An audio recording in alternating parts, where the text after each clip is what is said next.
პოეტი ნათია ჯიმშელიაშვილი, რომელიც ყოველთვის ცდილობს საინტერესო სიახლეებით დაგვიბრუნდეს შემოგთავაზოს სხვადასხვა იდეა, განხორციელებული და განსახორციელებელი. ამჯერად ის ტაო-კლარჯეთის შესახებ გვესაუბრება ბუნებრივი ვრცლად და დეტალურად და ვიცით ისიც, რომ ნათია წლების მანძილზე ტაო-კლარჯეთში მოგზაურობს, ძალიან ბევრ საინტერესო იდეას ახორციელებს და ამ ყველაფრის შესახებ ბუნებრივი ეს დეტალურად გვესაუბრება. ნათია, მოგესალმებით.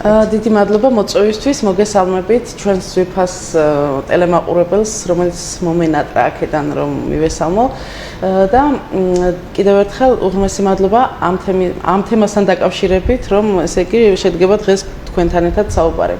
ტაო-კლარჯეთის თემა ჩემთვის ამოუწურავია, ძალიან სასიამოვნოა, ძალიან ემოციურია და არ ვიცი, როდის შეიძლება რომ მე მომწყინდეს ამაზე საუბარი. მოდი ნათია ცოტა შორიდან მინდა ახლა დავიწყოთ. პირველად როდის დაინტერესდი ზოგადად ტაო-კლარჯეთის და ეს საკითხი ასე წინ წამოწეული იყო შენ ცხოვრებაში, იმიტომ რომ ჩვენ ვიცით ფაქტობრივად ყოველ ძალიან ხშირად და მალე ასე ვთქვათ თვეების მანძილზე ცდილობ ტაო-კლარჯეთს ესტუმრო, იზრუნო ალბათ იქაურობაზე, იმიტომ რომ ასე გამოდის ფაქტობრივად. ხო, ასე გამოდის. იმიტომ რომ შენ ყოველთვის ცდილობ ტაო-კლარჯეთი მაქსიმალურად იყოს შენთვის. ძალიან საინტერესო და ასევე საინტერესო გახადო ჩვენთვის. არაერთი ვიდეო საშუალებით, რომელსაც შემდეგ შენთან ერთად ფაქტობრივად ჩვენც ვადევნებთ თვალს. როდის დაიწყო ტაო-კლარჯეთი, ასე ვთქვათ, შენი ცხოვრების ერთ-ერთი მნიშვნელოვანი საკითხი, თემა და კუთხე? ეს თემაც ამ იდეით დაინტერესება ზე ბევრჯერ მისაუბრია არაერთ ეთერში და ყოველთვის სიამოვნებით ვიხსენებ იმ დროს, როცა ჩემში ეს არ ვიცი ჩაიდო, არ ვიცი პირიქით გაღვივდა, იდო და გაღვივდა.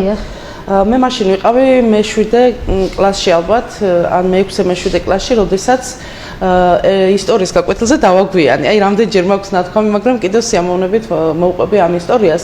ისტორიის გაკვეთილზე დავაგვიანე, პირველი გაკვეთილი იყო სკოლაში და როდესაც შევედი მოკრძალებით და ბოდიში მოვიხადე, მასწავლებელმა საყვედური მითხრა, დამტუქსა და მეუბნება, რომ ჯიმშელიაშვილი, ეხლა დაბრძანდი უკან და მე დღეს რა თემაზეც ვისაუბრე, შენ ამას ვერცად წაიკითხავ და ვერცად გაიგებო. ვაიმე, ეს ისეთი დამაინტრიგებელი აღმოჩნდა ჩემთვის. შეიძლება იმ დროს იყო რომ ყოფილიყავი და არ დამეგვიანა და ეს თემა მომესმინა, მე ვფიქრობ, რომ რაღაც ასე საინტერესოდ არ მომეჩვენებოდა და შეიძლება არც არაფერი არ დაეტოვებია იმდენი ჩემთვის. რაც ამ ინტრიგნულმა, ასე რომ ვთქვათ, ბრწყალებში განცხადებამ, უბრალოდ დატუქსვამ ჩემში შემოიტანა. ესე იგი, როდის დამთავრდებოდა გაკვეთილი, ერთი სული მქონდა, რომ მასწავლებლისთვის მეკითხა, მასწავლებელო რა იყო ასეთი, რაზე ისაუბრეთ და მართლაც ასე მოხდა.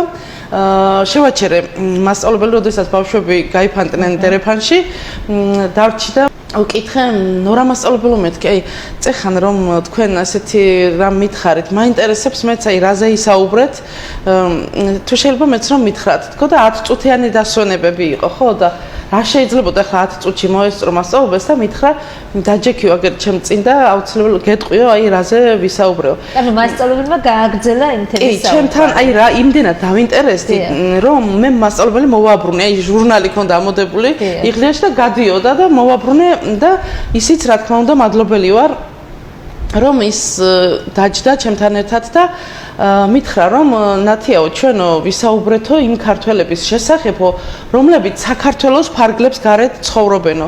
ისტორიულმა ბედუკუღმართობამ ისინი დატოვა ეს საზღვრებს იქეთ. ანუ ტაო-კლარჯეთის ქართველები, ასე უძახით ჩვენ მასო და ჩვენს შორის კავშირი არ არისო. და ძალიან გავოცდი ახლა და ამას ჩვენ არ გვასწავლიანო. ეს უბრალოდ მე თვითონ დღესო ბავშვებთან მოვიტანე ეს თემა და ამაზე წამოვიწყე საუბარი, თორე წიგნში ამასო ვერ ისწავლიო და არც ტელევიზიაში ამ თემაზე არავინ არ საუბრობს ამჟამად. მაგრამ დრო მოვაო, მეუბნება, როცა ჩვენს ქართველებსა და იმ ქართველებს შორის კავშირი აღდგებაო და მომიყვარა, იცი, ძალიან მოკლედ მითხრა, რომ ესე იგი რუსეთ-თურქეთის ომის დროს გაიყო, ესე იგი აჭარის ტერიტორია და ტაო-კლარჯეთის ნაწილი დარჩა თურქეთის მხარეზე, ასე ოსმალეთის მხარეს და მაშინ როდესაც ეს რელიგიური ომიც მიმდინარეობდა და პოლიტიკური ომიც როგორ მიდიოდნენ ქართველები გადადიოდნენ საზღვარზე რომ თურქეთის ანუ ოსმალეთის მხარეს გადასულიყვნენ თავი გადაერჩინათ და გზაში იღუპებოდნენ ისინი გადადიოდნენ ნავებით შემდეგ წყალში უცვიოდა ჩვილები ანუ ზოგი ვერ აღწევდა საზღვარს იქ თავიდან დაიწყეს ცხოვრება რაღაცა უდაბნოსავით იყო ყველაფერი განადგურდა ამ ომის დროს და თავიდან ანუ სოფლებში ტაო-კლარჯეთის სოფლებში დღესაც არიან და იმედიაო რომ ისინი დღესაც რაღაც დონეზე ინარჩუნებენ ქართულსო და ეს ისეთი ემოციური იყო ჩემთვის ისეთი მე არ ვიცი ძალიან აი არ ვიცი კი რა უკვე ეს ჩანს ხო ჩემს აქტიურობაში მაგდამი და მე სულ მქონდა ინტერესი იმისი რომ როდის გავიზრდებოდი რომ მე წავსულიყავი და თურქეთელი ქართველები გამეცნო და მათთან მქონოდა ურთიერთობა. ეს სულ შედარებას ვაკეთებ მაშინდელ ბავშვებს შორის და ჩემს შორის, იმიტომ რომ სულ ეჩქარებოდათ გოგონებს, გაიზრდებოდნენ და დედის ქუსლიან ფეხსაცმელებს მოირგებდნენ და მაკიაჟს გაიკეთებდნენ და ასე შემდეგ, ანუ გაიპრანჭებოდნენ. მე ეს ინტერესი არ მქონდა. მე მინდოდა გაზრდა იმისთვის, რომ მე წავსულიყავი და მათთან დამემყარებია ეს ფიზიკური კონტაქტი. მოგიხდა პირველად სტუმრობა ტაო-კლარჯეთთან. შეხვედრა და შეხება ზუსტად. ვიდრე მაგას გავცემ პასუხს აუცილებლად მანამდე ვიტყვი რომ მე იმ გაკვეთილიდან პირდაპირ სახში წამოვედი. იმ დღეს მე არ გამიგრძელებია გაკვეთილებზე დასწრება. იმდენად ემოციური იყო, იმდენად ამაღელვებელი, მე მოვედი სახში და მას შემდეგ დავიწყე დღიურის წერა. ეს შთაბეჭდილება გახდა ჩემთვის ესე იგი ცხოვრების წესი რაღაცნაირად ბავშვობიდანვე მიმართულება ავიღე აქეთ და დღიურების წერა დავიწყე სადაც ერთ-ერთი პერსონაჟი ვიყავი მე ანუ იმ დროინდელი ამბების შეთხსვა დავიწყე მე ხო არ ვიცოდი ზუსტად რა ხდებოდა მაგრამ ეს ნავებით გადასვლა თავიდან დუხჭირი ცხოვრება და რაღაცა ბრძოლა ცხოვრებასა ჩემი წარმოსახვა ხო რაღაცა დღიურების სახით ვწერდი და სიზმრებიც კი ისეთი მე სიზმრებოდა რომ მეც ვიყავი ერთ-ერთი პერსონაჟი ერთ-ერთი პირი იქედან რომელიც ამ ისტორიის ნაწილი იყო და პირველ პირში ვწერდი ამ ყველაფერს. ეს რეული მე დღესაც მაქვს, იქედან ერთი წერილიც კი არ არის გასაჯაროებული, თუმცა როდესაც ჩემს სახლში ხანძარი გაჩნდა, ეს რეული გადარჩა, მაგრამ ისი შელახული არის, ან მომწვარი აქვს გვერდები, თუმცა ისი არ არის რომ არ იკითხებოდეს და ჩემთვის ყველაზე ძვირფასი რამ არის ეს რეული რომ გადარჩა და ვინახავ დიდი სამბით, იმიტომ რომ ეს აუცილებლად ერთ დღესაც წიგნში შევა პირდაპირ დასურათებით და არა ისე აკრებით. რაც შეეხება შემდეგ, როდის დავამყარე მე მათთან ურთიერთობა, ეს იყო 2014 წელი, ესე იგი ძალიან გამიგრძელდა, იმიტომ რომ როდესაც ესე იგი საზღვარი გაიხსნა და უკვე თურქეთსა და საქართველოს შორის აღარ იყო რთული ესე იგი საზღვარზე გადასვლა, მე კიდევ მაშინ იმდენად არ მქონდა შესაძლებლობა რომ ეს ფიზიკურად განმეხორციელებია, მაგრამ 2014 წელს მე Facebook-ზე შემხვდა ერთი ასეთი წერილი, სადაც თურქეთელი ქართველი ორჰან ბერიძე, ვიღაც ვინმე ორჰან ბერიძე, მაშინ არ ვიცნობდი, წერს ერთ-ერთ ინტერნეტ ჟურნალში ესეთ წერილს, რომ მე 45 წლის ასაკში ვისწავლე ქართული წერა კითხვაო და საუბარიცო. ოჯახში მართალია ბავშვობაში ქართულად საუბრობდით, მაგრამ ეს იყო იქაური ქართული და როდესაც თუ სტამბოლში ჩამოვედიო, მე ვნახეო, ესე იგი ქართული წერა კითხვის შემსწავლელი წრე და დავიწყე აქ სიარულიო. და როცა უკვე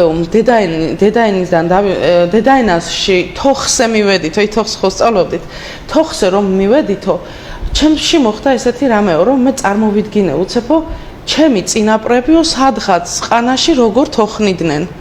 და მაშინ იყო მე პირველად მე მამაც გარდამეცვალაო ისა ყველა ანუ ბევრი ტრაგედია გავიარე მაგრამ არასდროს არ მიტირიაო და პირველი მაშინ იყო როდესაც ცრემლი გადმომივარდაო და მეც ვტირი ახლა ეს კი ძალიან ემოციურად ვარ მე ამ ყველაფრის მიმართ და ეს წერილი რომ ახსენდება წარმოიდგინე ახლა ვტირი ამდენი წლის შემდეგ და მე მაშინ იმდენი ვიტირი ამ წერილზე მე აუცილებლად უნდა დავკავშირებოდი ამ ადამიანს და მართლა აი მაშინ ვთქვიო რომ ჩემო წინაპრებო მეგო ბაბუა მამა და ბაბუებო მე მოვედიო თქვენ საფლავზეო ახლა ვადექითო ყველა მე ერთად ქართულად ვისაუბროთ და მე ერთად დავწვეთ მიწაშიო და ეს იმდენად ამაღელვებლა აი არ ვქვითინებდი კი არ ვტიროდი და მე აი მოვძებნე ორხან ბერიძე Facebook-ზე და დავუკავშირდი ამ ადამიანს და აი იქიდან იწყება შემდეგ ჩემი ურთიერთობა თურქეთელ ქართველებთან.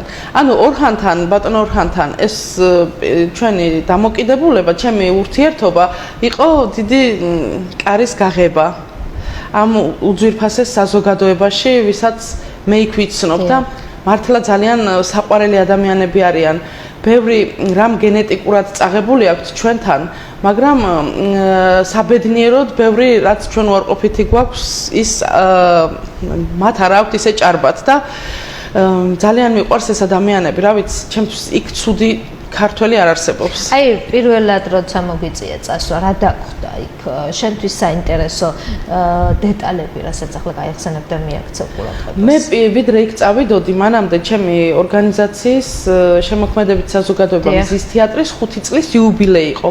აქ ოპერის თეატრში გრანდიოზულად გადავიხადეთ ეს 5 წლის იუბილე და სწორედ მაშინ დაემთხვა ბატონ ორხანთან ჩემი ურთიერთობა და მე დავპატიჟე მაშინ იქედან ბატონი ორხან ბერიძე და სალომე ბარამიძე, რომელიც ქართული კულტურის ცენტრის ერთ-ერთი დამფუძნებელი გახლდათ იურისტი ქალბატონია. ისინი ჩემთვის უდიდეს პატივი იყო, რომ ისინი ორივე გვესტუმრნენ ჩვენ მაშინ ქუთაისში და მათთვისაც პირველი სტუმრობა იყო ეს. ქუთაისში არ იყვნენ ნამყოფი და ასე რომ ვთქვათ, ეს კარი მე გაუღიაკ და შემდეგ მოხდა ისე, რომ 2015 წელს ქართული კულტურის ცენტრმა სტამბოლში მოაწყო ჩემი პოეზიის საღამო. და ეს იყო ჩემი პირველი გასვლა საქართველოდან თურქეთში, იქაურ ჩვენებურ ქართველებთან და მე იქ იმდენი ქართველი დამხვდა, იმდენი გულანთებული, ცრემლმორეული ქართველი, რომ აი იქედან ჩემთვის აბსოლუტურად შეიცვალა ყველაფერი და ეს ადამიანები გახდნენ ჩემიანები. რას ხშირად სტუმრობ და უკრარჯეთ? ძალიან ხშირად ვსტუმრობ, როცა კი მექნება ფიზიკური საშუალებაც, ანუ დროის თვალსაზრისით და აუცილებლად ფინანსური საშუალებაც. მე არა გახლავართ დიდარი ადამიანი, ასე რომ ვთქვათ, ძალიან ჩვეულებრივი ოჯახის შვილი ვარ და ყოველთვის ვცდილობ, რომ მე დანაზოგი გავაკეთო იმისთვის, რომ ტაო-კლარჯეთში შევძლო წასვლა. წასვლა ის კი არ არის მარტო რომ აი გზა უზრუნველყო. მე ყოველთვის აქედან მივდივარ დატვირთული ქართული ნივთებით, აი დედაინები მიმაქვს ძალიან ბევრი, თავისი ნიმუშიანი რვეულებით, იმიტომ რომ მათთვის ყველაზე ძვირფასი საგანძური არის ვფიქრობ დედაენა. შეიძლება ბევრ მამის მნიშვნელობა არ იცის იმ დროს, როცა მე ვაძლევ, თან ვუხსნი რა არის ეს და რამდენად ძვირფასი უნდა იყოს მისთვის, მაგრამ მე ვფიქრობ, სადაც მე ოჯახში კარს შევახებ, იქ უნდა იყოს დედაენა და ამაზე ვზრუნავ აუცილებლად, იმიტომ რომ ის იმდენად ძვირფასი წიგნია და იმდენად დიდი ენერგია აქვს ამ წიგნს, რომ აუცილებლად ერთი დღე მოვა, რომ ისინი დაინტერესდებიან ერთი რა წერია ამ წიგნში და ისინი აუცილებლად გადაშლიან ამას. მე ძალიან მინდა რომ უფრო ახალგაზრდა თაობა იყოს დაინტერესებული ამით, რაც სამწუხაროდ ისე აქტიურად არ შეინიშნება, თუმცა ამისი დროც მოვა, იმიტომ რომ ღმერთმა უკეთესად იცის, როდის რა არის საჭირო და მთავარია რომ ის ფერადი წიგნი, რომელსაც დედაენა ქვია, იქ იდოს და მას აუცილებლად შეეხებიან. რა ვიცი მე აი ახალგაზრდებზე გაამახვილე ახლა შენ ყურადღება რას ხედავა მათგან დაინტერესების თვალსაზრისით რა იგულისხმე იმაში რომ ნაკლები ინტერესი არის ქართული ენის შესწავლის კუთხით თუ აი კი ქართული ენის შესწავლის კუთხით არ არის იმდენად დაინტერესება ახალგაზრდებში მიუხედავად იმისა რომ ძალიან ბევრი წერა-კითხვის შემსწავლელი კურსები არსებობს ქართული ასოციაციები სწორედ ამაზე მუშაობენ თურქეთში რომ ქართული წერა და კითხვა შეასწავლონ იქაურებს, მაგრამ ამაში უფრო ჩართული არიან ასაკობრივი ადამიანები. ახლა წარმოიდგინეთ იმ ასაკის ადამიანები 80 წელს გადაცილებული. ეს რომ სისხლში არ კონდეთ მათ იციან რომ თქვათ პერსპექტივაში არა აქვთ რომ ეს ენა სადმე წერა-კითხვა სადმე გამოიყენებენ ამას, მაგრამ იმდენად მშობლიურია მათთვის ეს და იმდენად დიდი სურვილი აქვთ უკვე ამ რამდენიმე თაობის შემდეგაც კი, რომ ისინი მათ აქვთ დრო იმისთვის, რომ დედაენის კურსებს დაესწრონ და იმეცადინონ ძალიან ბეჯითად. და ახალგაზრდები, აი პატარა თაობის წარმომადგენლები, სკოლის მოსწავლეები ამაში არ არიან ჩართული. მიუხედავად იმისა, რომ ძალიან კარგი შანსი აქვთ მათ ახლა უკვე ეს ბოლო წლებია რომ იცოდნენ ქართული წერა-კითხვა. სახელმწიფო კანონმდებლობის ფარგლებში დაუშვა ის რომ ქართული ენა უცხო ენად შეიტანონ სკოლებში.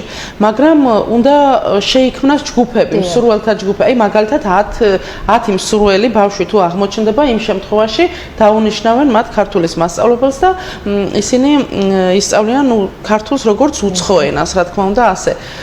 მაგრამ რა არის იცით, აქ სხვა სამუშაოები არის კიდე ჩასატარებელი, იმიტომ რომ ის ბავშვები ვერ ხედავენ და მისი მშობლები ვერ ხედავენ პერსპექტივას იმაში, რომ რაში შეიძლება გამოიყენონ ქართული ენა და ამიტომ უცხოენად ირჩევენ სხვა უფრო ისეთ ენებს, რომლებიც მათ შემდეგში გამოადგებათ და არ ვიცი, აქ ალბათ სხვაგვარი სამუშაოა ჩასატარებელი. აუკლარჯეთში მოგზაურობა, აი ახალგაზრდებთან კომუნიკაცია, რამდენად გააქვს და ზუსტად ის ინტერესი რამდენად არის, თუნდაც აი რატომ უნდა შეისწავლონ მათ ქართული ენა, შენ რამდენად ქონია კომუნიკაცია ამ მხრივ და კი, რა თქმა უნდა, მე სხვადასხვა თაობის ადამიანებთან მაქვს შეხვედრები, უკვე ნაცნობობა კი არა, თითქმის ოჯახის წევრად მithვლიან და კიდევ ერთხელ განმეორდები, რომ უფრო ამაში არიან დაინტერესებული ასაკის, უფრო მაღალი ასაკის ადამიანები. თუმცა, ჩემზე დაბალი თაობის წარმომადგენლებიც არიან ისეთები, ვინც ნამდვილად ქართველობენ. მე არ შემიძლია რომ ახლა არ ვთქვა და ამ ადამიანის მოკითხვა არ გადმოგცეთ, მე ახლა რომ მოვდიოდი აქ, დიდი მოკითხვა თქვენს ტელევიზიასთან და ქუთაისურ საზოგადოებასთან დამაბარა ალი ოსმან კიბარმამ ჭედლიშვილმა, რომელიც ჩემი უძვირფასესი მასპინძელია ტაოში, როცა მივდივარ, მისი თითქმის ოჯახის წევრად ვითვლები, იმიტომ რომ მე არასდროს, როცა ალი არის ჩემი მასპინძელი, სასტუმროში ღამე არ გამითევია და ვარ ყოველთვის მის ოჯახში და ის არის ჩემთვის პატარა ძმა, ესე ვეძახი, იმიტომ რომ ეს ადამიანი სულით, გულით, ხორცით არის ქართველი. ტელევიზიაშიც ყავდა ჩვენ აქ ალის სტუმრად და რა ვიცი, უდიდესი მოკითხვა დამაბარა თქვენთან ზუსტად ახლა რომ მოვდიოდი. რო გაიგო, რომ ამ თემაზე სასაუბროთ მოვდიოდი და აი ალი არის მაგალითად სტუდენტი არის, აჭარაში სწავლობს და მინდა რომ უდიდესი წარმატებები ვუსურვო. ესე ალისნაირად არის რამდენიმე ახალგაზრდა, რომელიც არის დაინტერესებული ქართული კულტურით და ყველაფერი რაც შეეხება ქართულს. მაგალითად კლარჯეთში, ანუ ართვინში მე მყავს უძვირფასესი ასევე ძალიან კარგი მეგობარი, ფაქტობრივად ჩემი თაობის ცოტა კიდე შეიძლება უფრო მცირე, მუსა ბულბულ თეთრაძე, ილიად მონათლული. და ესე იგი, არ ვიცი, როგორი ქართველია, იცი, აი ნებისმიერ აქ მცხოვრებ ქართველს რომ შეშურდება მისი ესე იგი გულმხურვალე ქართველობა, ძალიან ყველაფრით ქართველი არის. აი მთლიანად არის ქართველი ადამიანი და ძალიან მიყვარს მასთან ურთიერთობაც. ისიც ჩემი მასპინძელია, ეხლა რომ ვიყავი ბოლოს, მასთან მის დაიკოსთან ცხოვრობდი სახლში და მინდა რომ შემდეგ ეს ვიდეო მათ ნახონ და დიდი სიყვარულით მოვიკითხო ის ოჯახი, სადაც მე ის დღე და ღამეები გავატარე ბოლოს ართვინში. რა ვიცი, ძალიან ბევრი ადამიანი, აი ლაივში რომ შევდივარ პირაობით, ხო? ძალიან ბევრი იქაური ქართველი ელოდება ჩემს ჩართვას და ყოველთვის უყვართ ხოლმე, როდესაც გიტარით მღერი და ლექსებს უკითხულობ, ძალიან ბევრი მაყურებელი მყავს იქედან და ძალიან მიხარია მე ეს ფაქტი. აი, აუცილებლად მინდა ვისაუბროთ მოგვიანებით ლაივებთან დაკავშირებით, ასევე პოეზია, რომელიც გაკავშირებს ამ ადამიანებთან. და შენ აღნიშნე სტუმარ მასპინძლობა ტაო-კლარჯეთში, როგორია დახვედრა, როგორ ხდებიან იქ დღეს ნათია ჯიმშელეიშვილს? დიდი სიყვარულით მე არ შემიძლია ახლა ერთი ფაქტი არ გავიხსენო კიდე. აგვისტოს თვეში მე და ჩემი მეუღლე მიწვეული ვიყავით ერთ-ერთ ქორწილში ტაო-კლარჯეთში. ანუ როგორც ნათესავები ისე დაგვპატიჟეს და რა თქმა უნდა ჩემთვის უდიდესი იყო რა ქვია სიხარული და მოლოდინი ამ ქორწილის 3 თვით ადრე დამპატიჟეს, იმიტომ რომ აქ ასე იციან წინასწარ გეგმავენ და როდესაც ჩავედი იქ, ესე იგი ამ ქორწილის სინამდვილემ, ესე იგი მოლოდინს გადააჭარბა. მე ვიდეოც მაქვს ამაზე და უამრავი ნახვა აქ ამ ვიდეოს და ძალიან ბევრი გაზიარება და ისეთი რეიტინგი მოყვა, რომ საზოგადოება აღფრთოვანებული დარჩა იქაური წესით, ანუ თურქულ წესს აკეთებენ ხო რა თქმა უნდა ისინი ქორწილს, მაგრამ ამ ქორწილში იყო ქართული ელემენტები, რასაც ნამდვილად არ ველოდი, იმიტომ რომ გადმოვიდა მანქანიდან, აი ვერ ძივით მართლა, აი ახალგაზრდა ბიჭი თეთრი ჩოხით. ვაიმე გავგიჟდი კინაღამ რომ დავინახე ესა ქართული სამოსირუეცოა და ეს პირველი ეფექტი იყო, მაგრამ მეორე ეფექტი, როდესაც აი ღიაცის ქვეშ იყო ეს ქორწილი და როცა სიძე პატარძალი უნდა შემოსულიყო და დაიძახეს რომ აი სიძე მოდისო და დედოფალი მობრძანდებაო, ქართული მაყრულით შემოიყვანეს სიძე დედოფალი, ქართული მაყრულით. ვაიმე, აი ახაც მეტირება და ის სულ ჟრუანტელი მივლის, ეს იყო ისეთი ემოცია, რომ მეგონა რომ უნდა დავშლილიყავი ორგანოებად, ისეთი ემოცია მივიღე იქ და აი არაფრით არ ველოდი ამას, მეგონა რომ რაიმე თურქული მუსიკა იქნებოდა და ერთად შემოვიდოდ. აი ჩვეულებრივად როგორც ძველად ჩვენთან ღიაცის ქვეშ კეთდებოდა ქორწილები, ასე ზუსტად ისეთი ტიპის ქორწილი იყო, ქართული მაყრულით ეს თეთრი ჩოხით რომ შემოდის სიძე და პატარძალი. ეს საოცარი რამ იყო. საქართველოსდან ვიყავით რამდენიმე ადამიანი დაპატიჟებული, ქუთაისიდან მხოლოდ მე ვიყავი, რაც ჩემთვის უდიდესი პატივია და მოკლედ საოცარი ეს იყო რა, ძალიან ღრმა ემოცია. მე იქედან რომ წავედით, ჩვენ სოფელ ხევაიში მივედით სტუმრად და იცით როგორ დაგვხვდნენ? ესე იგი, როგორც ჩვენთანო იტყვიანო, როცა ქალიო გათხოვდებაო, მე ხომ შევქმენი 1 წლის წინ ოჯახი და როდესაც ქალიშვილი გათხოვდებაო და შემდეგ მიბრუნება კეთდება მშობლების ოჯახში, ჩვენთან ამბობენო სამშობლოში მოვიდაო. ანუ მშობლების სახში, ანუ სამშობლოში მოვიდაო და შენო ეხლაო ჩვენთანო სამშობლოში მოსული ხარო. ეს იმდენად ჩვენი სიძე მოვიდაო, ჩვენი ოჯახის სიძე, ასე ამბობდნენ და ეს იმდენად დიდი პატივი იყო ჩემთვის და ისეთი ემოცია, რომ აი როგორც ქალიშვილი დაბრუნდება თავის ოჯახში, ისე შეგვხვდნენ ჩვეულებრივად სუფრით, დიდი პატივისცემით, მთელი სოფელი შეიკრიბა იქ ჩვენს სანახავად და თითქოს სიძე და ქალიშვილი მივიდა. თითქოს არა, ასე თქვეს, რომ შენ სამშობლოში მობრძანდიო და პირითად. ანუ ამ ადამიანს მოულოდნელი იყო ნამდვილად. რეაქციები მაინტერესებს, და შენი მეუღლე. ძალიან ესეთი, ანუ ეს სიყვარული არ არის მოულოდნელი, იმიტომ რომ ნამდვილად დიდი სიყვარულით მხვდებიან და ამიტომ ეს ადამიანები როგორ შეიძლება არ მიყვარდეს. მე უდიდეს მოკითხვას ვუთვლი ასევე აქედან ამ ოჯახს იაშარ გულერ ჭედლიძე, რომლის სახშიც მე მძინავს, რომელთანაც დაიწერა ჩემი უძვირფასესი ლექსი სტუმარო გურჯისტანიდან. პირველად როცა ღამე გავათიე და ბატონი იაშარის ოჯახი არის ჩემთვის იგივე ჩემი ოჯახი, სადაც ჩავდივარ და ზუსტად ისე მიმიღეს როგორც სამშობლოში. თელი აი სოფლის იქაური მაცხოვრებლები, ვინც გაიგო რომ ნათია მოვიდა მისი მეუღლითო, ყველა იქ შეიკრიბა და რა ვიცი, დიდი მხიარულება იყო ჩვენი იქ დაბრუნება. და ყოველთვის სიხარულით გველოდებიან ის ადამიანები იქ და რა თქმა უნდა მეც ველოდები მათ სიყვარულით. ძალიან ემოციურია ის ყველაფერი, რასაც ახლა იხსენებ შენ, ჯერ ქორწილის ემოცია, დეტალები. პატარა საქართველო, ხო? ფაქტობრივად ჩემთვის ასეა, ჩემთვის არის პატარა საქართველო იქ. მე ისე მენატრება ხოლმე იქ, როგორც იმ სოფელში მისვლა, სადაც გავიზარდე, ხო, ბებოსთან და ბაბუსთან. ჩემთვის ის იგივე არის, იმიტომ რომ ხშირად მithქვია, რომ მე როდესაც საზღვარს გადავალ, რაღაცა იქაური უფრო ვარ, ვიდრე აქაური, თქო, ესეთი შეგრძნება მეუფლება. და მე იცი რას ვფიქრობ, როდესაც ეს შეგრძნებები ბავშვობიდან გამიჩნდა, ეს ალბათ ჩემში იდო და უბრალოდ გაიღვიძა, თქო, ასე ვფიქრობ, როდესაც მე მასწავლებელმა ასეთი რამე მიამბო. აი, ჩემში გაიღვიძა იმან, რაც ალბათ უფალმა ჩადო ის რაღაც სხვანაირი. მოდი გავაგრძელოთ რეკლამის შემდეგ ნათია ჩვენი საუბარი აუცილებლად ამ თემასთან დაკავშირებით დავიწყეთ ისტორიით ფაქტობრივად როგორ დაიწყო შენი და ტაუკლარჯეთის ასეთი ახლო ურთიერთობა შემდეგ იყო ცრემლებიც და ის საინტერესო ემოცია და თავგადასავალი რომელიც ახლავს სწორედ ტაუკლარჯეთში მოგზაურობა დავბრუნდით პირდაპირ ეთერში ნათია ჯიმშელიაშვილთან ერთად ტაუკლარჯეთის შესახებ საუბრობთ ძალიან ცრად დეტალურად და საინტერესოდ ნათია ბევრი ისტორია გაგვიმხილე და გაგვეცანი ახლა შენ ემოცია ახლავს ბუნებრივია ამ ისტორიასთან იცი ახლა რა მინდა გკითხო პირველ რიგში განცდა პირველად რომ ესტუმრე ამ მხარეს აი შიშის და რიდის თუნდაც ეს რამდენად იყო შენში ან ის რომ უცხო მხარეში მიდიოდი აი დღეისთვის მესმის რომ ძალიან ნაცნობი გახდა შენთვის და ფაქტობრივად ამ თქვი კიდე წეგულის ყველანაირად მიცემს ოდესაც იქ მივდივარო აი იმდენად ბევრი ხიფათი მაქვს გავლილი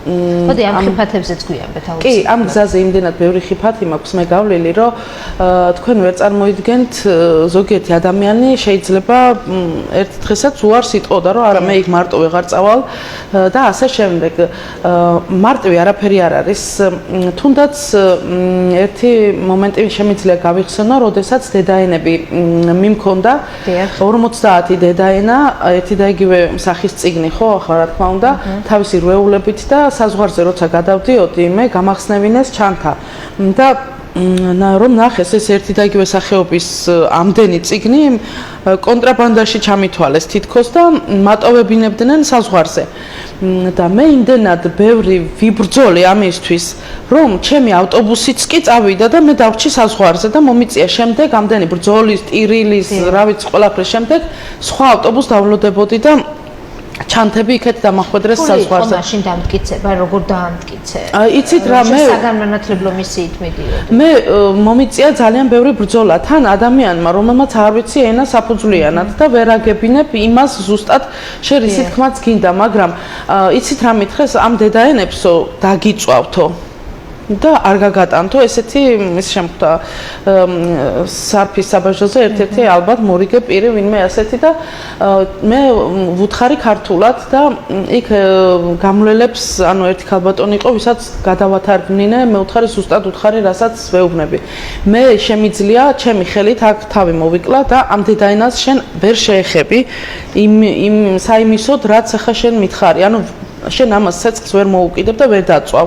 იმიტომ რომ მე შემიძლია ამის შენ წინ თავი მოვიკლა და ამას არ გაგაკეთებინებ მეთქი და მე ანუ გადავწყვიტე რომ მე თქვა რომ ესე იგი იქ ემიგრანტის შვილებისთვის მიმქონდა ეს და არა იქაური ქართველებისთვის, იმიტომ რომ ეს იყო მათთვის ზუსტად ხიფათის შემცველი რომ მე იქაური ქართველებისთვის მიმქონდა ესე იგი აქაური მშობლიური წიგნი და ეს წიგნი იყო დიდი რაოდენობით, ანუ წიგნების წაღება ასე ადვილი არ არის. და მოკლედ გადაწყდა საბოლოოდ მე მინდოდა რომ საკონსულოში დამერეკა რაღაცა და მთელი ამბები ამის შემდეგ გადაწყვიტეს რომ გავეშვი. მე დიდი ხანი მელოდა ის ავტობუსი რომელსაც მივყვებოდი, მაგრამ რა თქმა უნდა იქ იჯდა სხვა მგზავრები და მე მთელი დღე ვერ დამელოდებოდნენ, მაგრამ მე ის დედაენები არავითარ შემთხვევაში არ დავტოვე. ასეთი ძალიან ბევრი ხიფათი მქონია. ასეთი ხიფათები, თუმცა ახლა მე მცირეს უძახი ამას, მაგრამ წარმოიდგინეთ ამ ხელა შიში უნდა გაიარო. ამ დროს რომ მე მიუხედავად ფარხმალი არ და არა რა თქმა უნდა არა პირიქით მე რაკი ასეთი დაპირისპირებები ცოტა ესეთი რაღაც განსაცდელები არსებობს სწორედ ამ განსაცდელს უნდა დაძლევა იმიტომ რომ ადვილად არაფერი არ ხდება და მით უმეტეს შენს ისტორიულ საქართველოში იქ რომელიც შენი არ არის ამ წუთში და მიტაცებული ასე რომ ვთქვათ და აქ რომ ადვილად ვერ გაივლი ამას ახლა ეს წინასწარ უნდა იცოდე და ამას არ უნდა ბევრი ახსნა განმარტება. მე ასეთი მაქვს ძალიან ბევრი ისტორია, რომელსაც რა ვიცი ახლა ერთი გადაცემა არ ეყოფა ნამდვილად რო გავიხსენო. თუმცა ეს ჩემთვის ყველაფერი ლამაზად მთავრდება, ალბათ ეს ამაში ღმერთი არის ჩარეული და ღმერთის გარეშე ისედაც არაფერი არ მოხდება და მე ყოველთვის მაქვს იმის იმედი რომ ბოლოს გადავრჩები. სადაც არ უნდა ვიყო ასეთ ვითარებაში, იმიტომ რომ მე ამაზე ვერავინ და ვერაფერი ვერ მათქმევინებს უარს ვიდრე ვარსებობ. და ლექსები, რომელიც აუკლარჯეთს უკავშირდება. ან ლექსები, რომლებიც სწორედ იმ მხარეში შეკითხავს. მე მაქვს ლექსებიდან აი მთელი ციკლი შექმნილი არა მარტო ტაუკლარჯეთზე, ზოგადად თურქეთელ ქართველებზე და თუ რამ ჩემს პოეზიაში ძვირფასია, აი სწორედ ესენი მეძვირფასება და მე მგონი მექნება ხო საშუალება რომ რამდენიმე მათგანი წავიკითხო. ჩემი პირველი ლექსი ახლა აქ არ წავიკითხო, იმიტომ რომ იმ იმაშია, რა ქვია, რვეულში, რომელიც მე დღიურად მაქვს ბავშვობიდან, აი მაშინ მაქვს ერთი პატარა მოკრძალებული ლექსი. ის არის პირველი, რომელიც ტაუკლარჯეთ, ანუ იქაურ ქართველებზე მაქვს დაწერილი და საერთოდ პირველი ლექსი სერიოზულად დავწერე სწორედ მაშინ, როდესაც ვახსენე ბატონი ორხან ბერიძე რომ ჩამოვიდა მზის თეატრის იუბილეზე. მაშინ მან წაიკითხა ლექსი მემლექეთი ფრიდონ ხალვაშის ლექსი სცენაზე და მე მაშინ დავწერე მის პასუხად ლექსი ჩვენებურებს და დღემდე ორხან ბერიძე კითხულობს ყოველთვის ამ ლექსს. ბალიქესირში ვიყავი, ქალაქ ბალიქესირში, სადაც ჩასახლებული არიან ქართველები. ისინი არიან მუჰაჯირები და ბალიქესირში ორი ქართული სოფელი არსებობს, სადაც ქართველები ცხოვრობენ. მე ამ ლექსზე ახლა რომელსაც წაგიკითხავთ, მაქვს სიმღერა, რომელსაც ძალიან მალე მე თვითონ გავუკეთებ ვიდეო რგოლს და ამას ველოდები მხოლოდ და ამიტომ ჯერ ეს საზოგადოება მარიცის.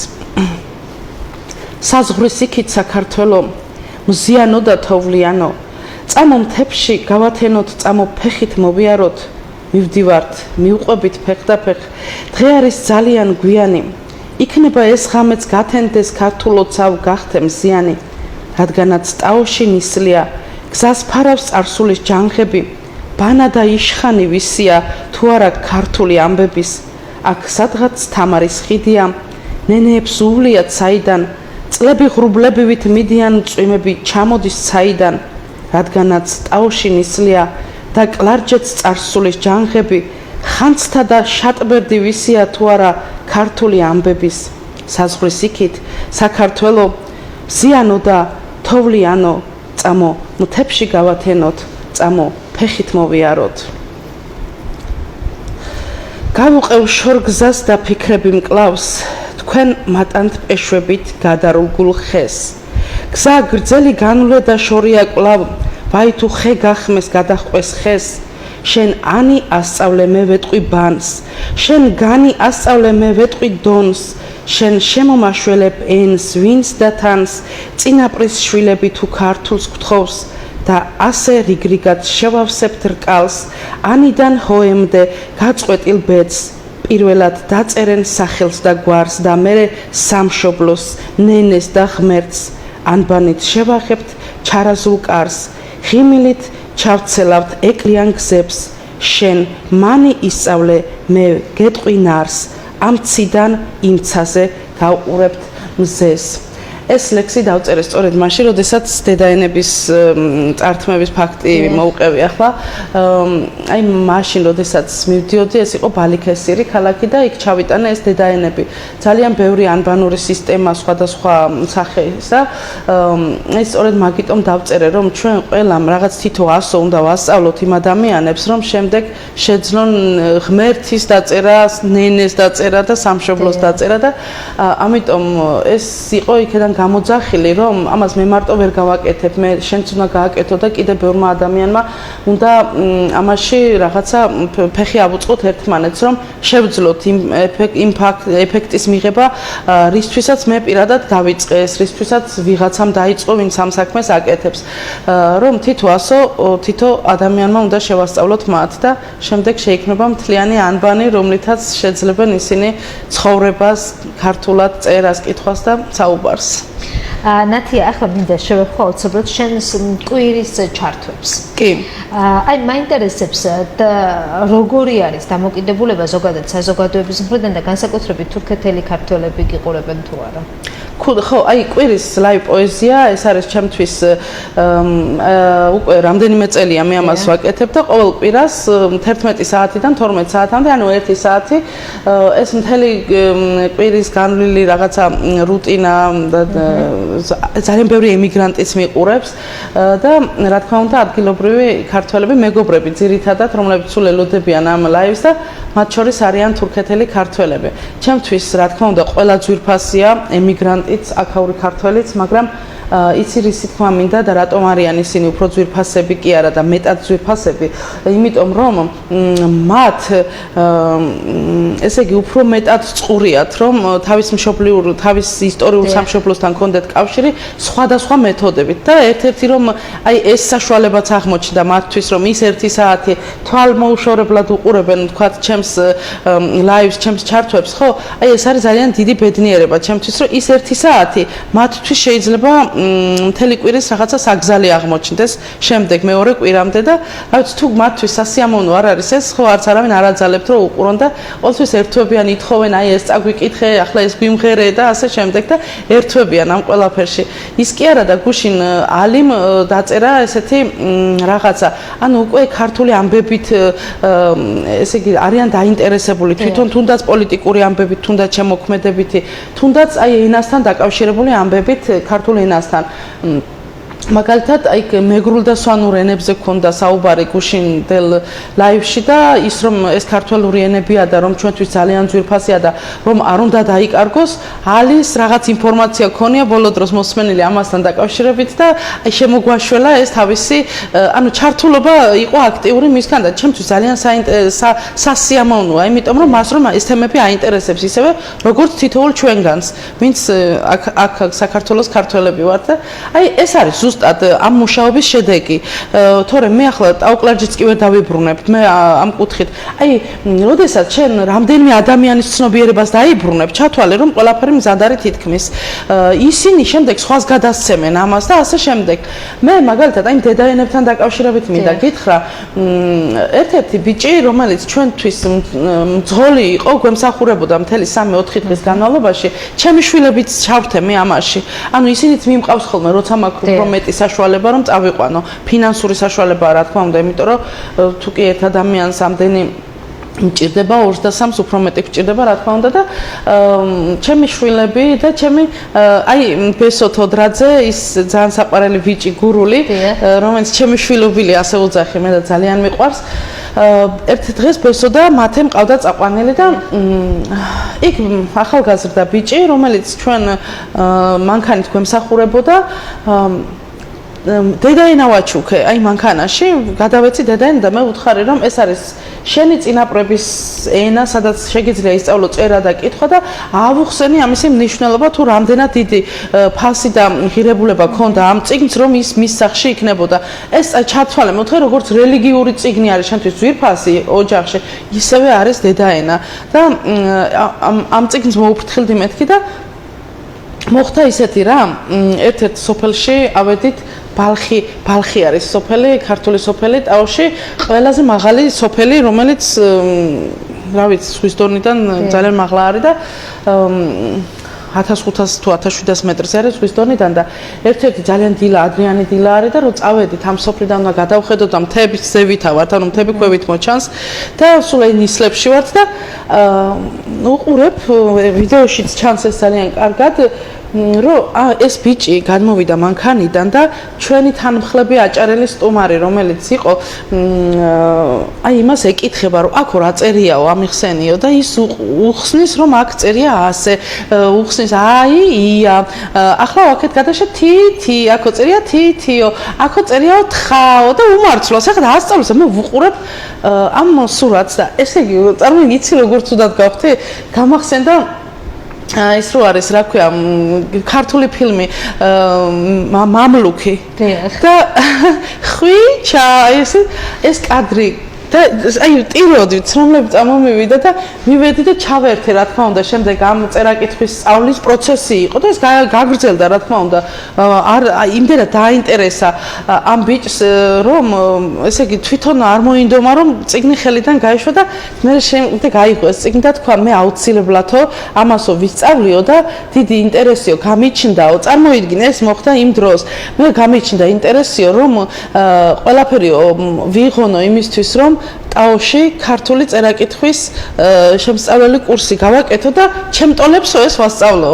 ეს რას ნიშნავდა? ჩემთვის ნიშნავდა აბსოლუტურად მთელი 15 წლის მანძილზე, რაც მიშრომია, რაც მივლია აქეთ-იქეთ და რაც ეს დედაენები მიტარებია, ჩანთებით, ჩემოდნებით, სუნკებით, აი ყველაფერი უცებ აი იქ დავინახე იმ რაღაცა 9 საათში და იმ წინადადებაში იცი რა არის ეს იმას გააკეთებს თუ არა ეს მეორე საკითხია მაგრამ მას რომ ეს სურვილი გაუჩნდა აი მე მინდა რომ ბევრ ადამიანში ამ სურვილმა გაიღვიძოს ყველა ვერ განახორციელებს მაგრამ ორ ადამიანს რო შეასწავლოს ჯერ თვითონ რომ ისწავლეს და შემდეგ ორ ადამიანს ახალგაზრდას რომ შეასწავლოს იმ ორიდან ერთი შეიძლება ისეთი ცხოვრების მატარებელი ადამიანი აღმოჩნდეს მომავალში რომ ძალიან დიდი როლი ითამაშოს თურქეთსა და საქართველოს შორის ურთიერთობებში ხომ შეიძლება რომ აი ვიღაცა აღმოჩნდეს თქვა ისეთ თანამდებობის შემდეგ პირი რომ დიდი როლი ითამაშოს ჩვენს კეთილდღეობაში და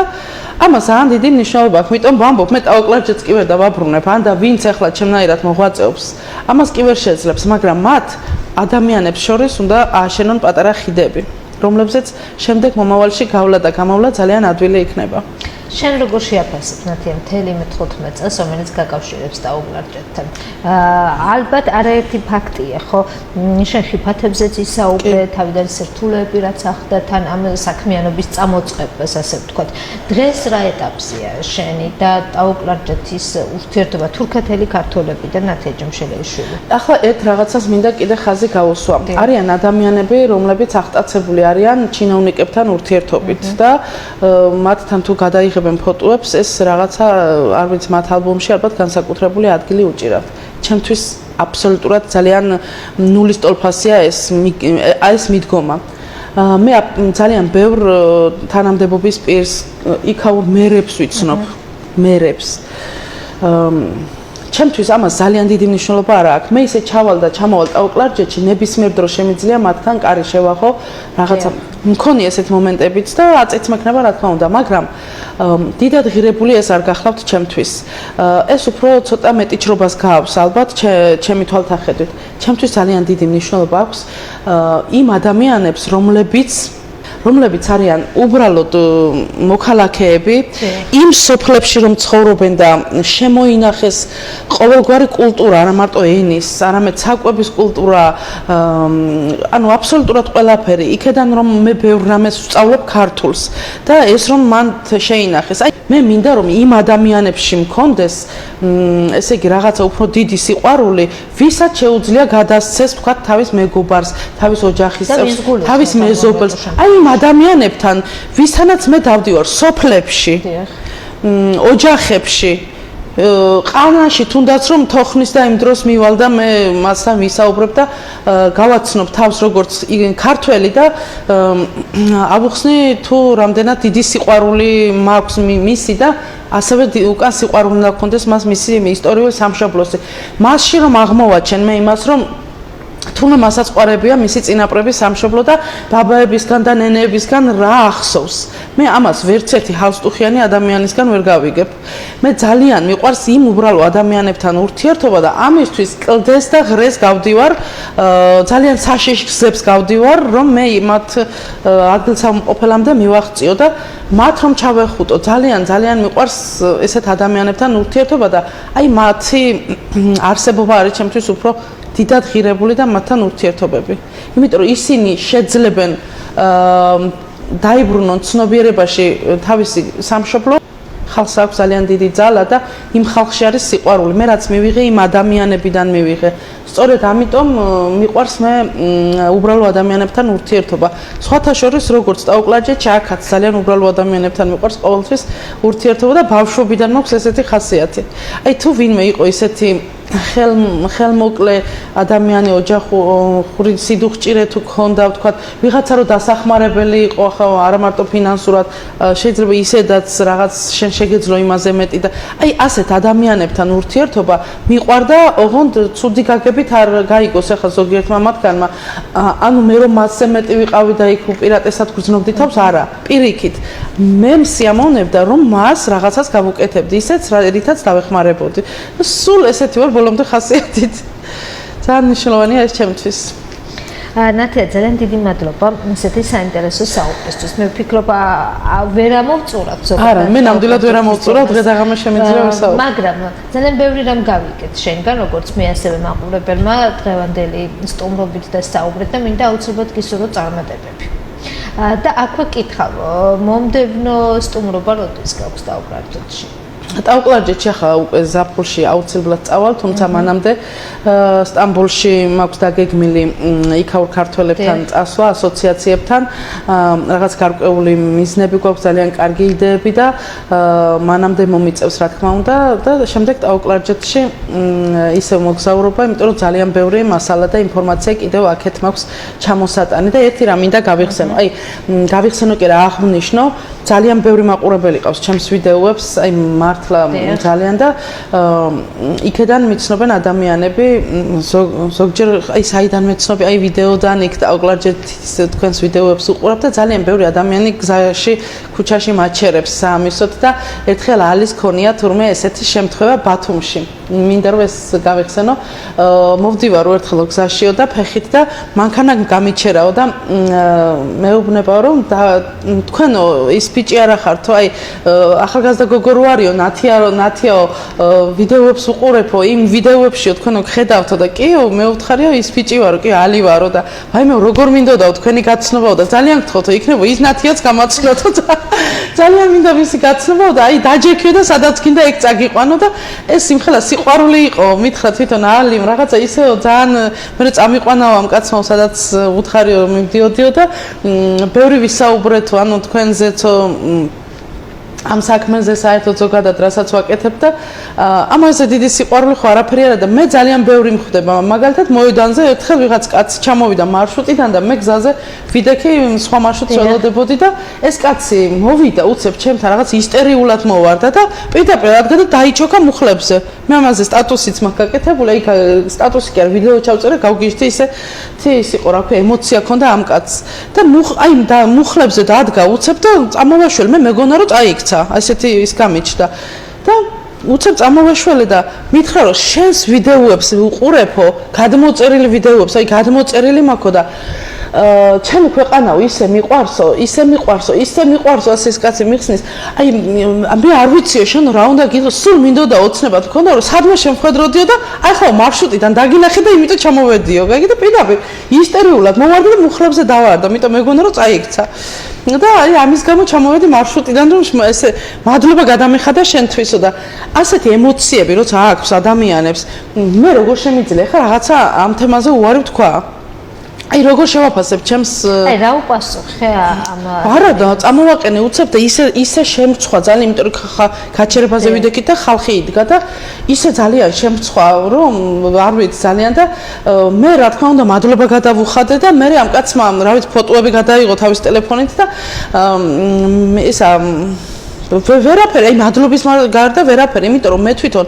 ძალიან დავიბენი და შემწყვა აი კიდევ ერთხელ გეუბნები იქ ადამიანების რომ მეთქი არ იფიქროს ვინმე რომ რაღაცა ისეთი გავაკეთე. გახდა ეს შემდეგ სტიმული რომ კიდე არაერთი რა თქმა უნდა, აი ასეთი თუნდაც უბრალოდ ახლა გუშინ წინ მოვდიოდი მაგალითად ერთი ქალბატონი შემხვდა და გამაჩერა და აი თქვენს ვიდეოებს უყურებო როგორ მიყვარს ეს ტაოკლარ. ეს არ არის ერთი და ორი შემთხვევა, ძალიან ბევრია საქართველოს ნებისმიერ ქალაქში ყოფილა ესეთი შემთხვევა, იმიტომ რომ ხა სოციალური სივრცე ისეთია ქალაქებს და სოფლებს არ განსაზღვრავს და ძალიან ხშირად ეგ კი არა თურქეთში ერთ-ერთ ქორწილში მიცნო იქავმა თურქეთელმა ქართველმა ანუ არ მყავდა ნანახი და ქორწილში მორბის და ესო ის გოგო არ არისო ვისაც ვახდი სხვათა შორის ჩვენი მუსიკოსი გაგა შოთაძე მახდა მაშინ და ერთად ვიყავით თურქეთში და შემთხვევით აღმოჩნდით იმ ეს ქორწილში ვისთანაც ვინც იყო ჩვენი მასპინძელი ბატონი მუსტაფა მასთან ვიყავით სახლში და დაპატეჟებული იყვნენ ქორწილში და მათმა ისეთი ქორწილი იციან ახლა სუფრა და რამე არ არის ხო და